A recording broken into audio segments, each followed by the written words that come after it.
নমস্কাৰ। PM কিষাণ আঁচনি কেতিয়াও বন্ধ কৰা নহয়। দেশৰ কোটি কোটি কৃষকৰ বাবে এইটো এটা ভাল খবৰ।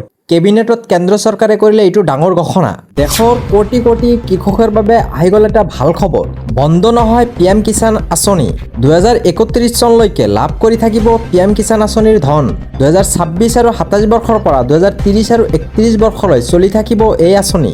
3.15 লাখ কোটি বিত্তীয় অনুদানৰ বাবে কেবিনেটত অনুমোদন। এই পৰ্যন্ত 4.47 লাখ কোটি টকা কৃষকৰ একাউণ্টত প্ৰেৰণ কৰা হৈছে।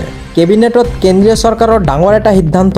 দেশৰ কোটি কোটি কৃষকৰ বাবে এটা সুখবৰ।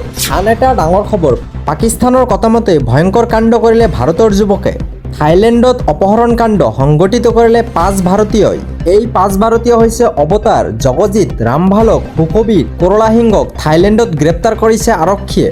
3 পৰ্যটকক অপহৰণ কৰি মুক্তপণৰ দাবী কৰাৰ অভিযোগ। 3 অপহৰণত ভুক্তভোগীও আছিল ভাৰতীয় নাগৰিক। এই অভিযুক্তই 7 দিন ভ্ৰমণৰ পেকেজৰ প্ৰলোভনেৰে 3 যুৱকক কৰিছিল অপহৰণ। অপহৰণৰ পাছত ভুক্তভোগীৰ পৰিয়ালৰ পৰা দাবী কৰিছিল 1.20 কোটি টকা। আৰক্ষীৰ জাৰাত পাকিস্তান নাগৰিকৰ কথামতে অপহৰণ কৰা বুলি স্বীকাৰ কৰিছে অভিযুক্তই 5 ভাৰতীয়। বিগত এমাহ ধৰি ডুবাইৰ এজন পাকিস্তানী নাগৰিকৰ সৈতে যোগাযোগত আছিল এই 5 অভিযুক্তই। ৰাজ্যত পুনৰ দালালৰ বিৰুদ্ধে কৰা হৈছে একশ্যন। একদিনতে 6টা দালালক কৰা হৈছে গ্ৰেপ্তাৰ।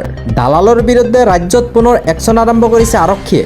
এদিনতেই 6জন দালালক গ্ৰেপ্তাৰ কৰিলে আৰক্ষীয়ে। আৰক্ষীয়ে সাজু কৰিছে দালালৰ দীঘলীয়া তালিকা। মাটি বাৰীৰ দালালিয়েই নহয়, তেজৰ দালালি কৰি লুণ্ঠন কৰি আছিল ধন। মানুহৰ জীৱনক লৈও দালালি কৰা লোকৰ বিৰুদ্ধে কঠোৰ একশ্যন লৈছে আৰক্ষীয়ে।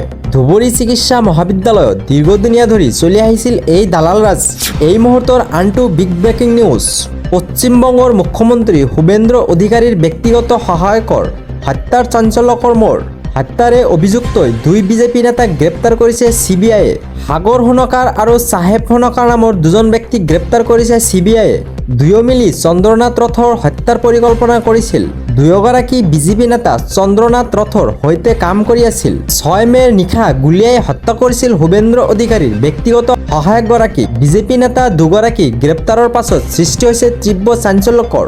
কোনো উচ্চ পৰ্যায়ৰ নেতা এই হত্যাকাণ্ডৰ লগত জড়িত থকা বুলি সন্দেহ কৰিছে আৰক্ষীয়ে। এই মুহূৰ্তৰ আনটো ডাঙৰ খবৰ, গৃহ গণনা তালিকাত থাকিব মুঠ 33টা প্ৰশ্ন, য'ত মোবাইল ফোন, লেপটপ, ইণ্টাৰনেটৰ পৰা চাইকেল, বাইক সম্পৰ্কীয় প্ৰশ্ন থাকিব পাৰে। ইন্ধনৰ পৰা পানীৰ পৰ্যাপ্ত সুবিধা, ঘৰ নম্বৰ, অৱস্থা মজিয়া, মাটি নে কংক্ৰিটৰ, শৌচাগাৰ, স্নানগাৰ, নিশাসন আদিৰ প্ৰশ্নৰ উত্তৰ দিব লাগিব জনতাই। কোন ঘৰত কিমানজন লোক বাস কৰে ইয়াৰ উত্তৰ দিব লাগিব। তেওঁলোকৰ লিংগ, বিবাহিত নে অবিবাহিত এই তথ্যও দিব লাগিব। পৰিয়ালৰ মুৰব্বীজনৰ পৰা গণনাকাৰীৰ বিষয়ে সংগ্ৰহ কৰিব মোবাইল নম্বৰ। বাসগৃহৰ জিঅ' টেকিং কৰাৰ লগতে প্ৰতিটো ঘৰত পৰিয়ালসূচক নম্বৰ প্ৰদান কৰা হ'ব। গৃহ গণনাৰ তথ্য দাখিলৰ বাবে 16টা ভাষা ব্যৱহাৰ কৰিব পাৰিব। ইয়াৰ ভিতৰত অসমীয়া, ইংৰাজী, বাংলা ভাষাও থাকিব। 2 আগষ্টৰ পৰা 16 আগষ্টলৈ অব্যাহত থাকিব এই গণনা প্ৰক্ৰিয়াটো। 17 আগষ্টৰ পৰা গণনাকাৰীৰ বিষয়া জনসাধাৰণৰ ঘৰে ঘৰে গৈ পৰীক্ষা কৰিব তথ্যসমূহ। গণনা কৰা মাত্ৰই উপলব্ধ হ'ব এটা ইউনিক ID নম্বৰ। 2027 চনৰ জানুৱাৰী মাহত লোকপিয়লৰ দ্বিতীয় পৰ্যায় আৰম্ভ হ'ব। তেতিয়া জনসাধাৰণৰ আৰ্থ-সামাজিক অৱস্থা, সংস্কৃতি সহ বিভিন্ন তথ্য সংগ্ৰহ কৰা হ'ব। 2027 চনত সম্পূৰ্ণ হ'ব লোকপিয়ল। 2026 চনত ৰাজ্যৰ 35খন জিলাত সম্পূৰ্ণ কৰা হ'ব এই লোকপিয়ল প্ৰক্ৰিয়া।